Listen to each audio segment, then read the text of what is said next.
Question number 5 देखेंगे। Check the weather 6 की power n can and with the digit of 0 of any natural number of n। देखो question number 5 क्या कह रहा है, 6 की पावर n है, उसका जो n डिजिट आएगा यानी कि यूनिट डिजिट वो क्या 0 आएगा। अगर हम कोई भी नेचुरल नंबर पुट करते हैं, मान लो n की वैल्यू नेचुरल नंबर में 1 2 3 4 कुछ भी हो सकती है, ठीक है। तो मान लेते 1 होगी तो क्या 6 आ जाए। 6 का फैक्टर करता हूँ, 3 तो 6 का फैक्टर क्या आ रहा है, 2 इंटू 3। अगर देखो ये तभी पॉसिबल होता है, इसके एंड डिजिट में 0 तब आता जब इसमें एक फैक्टर 2 होता, 2 तो है, और एक 5 होता। इन दोनों को मल्टीप्लाई करने पे तभी तो आता 10। ये समझ आया।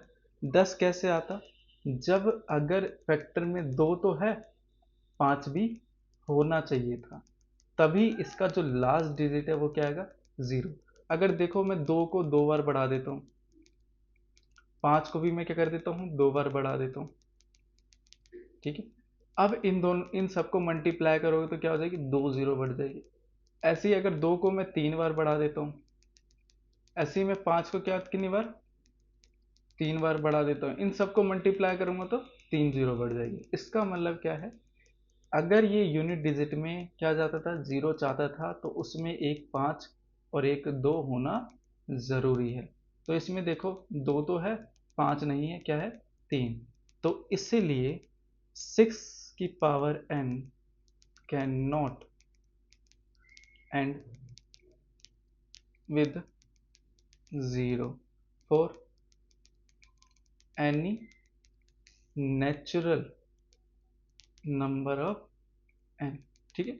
नेचुरल नंबर n, ठीक, किसी भी नेचुरल नंबर पे। यहाँ तक समझ आया, बस इस क्वेश्चन में इतना ही था।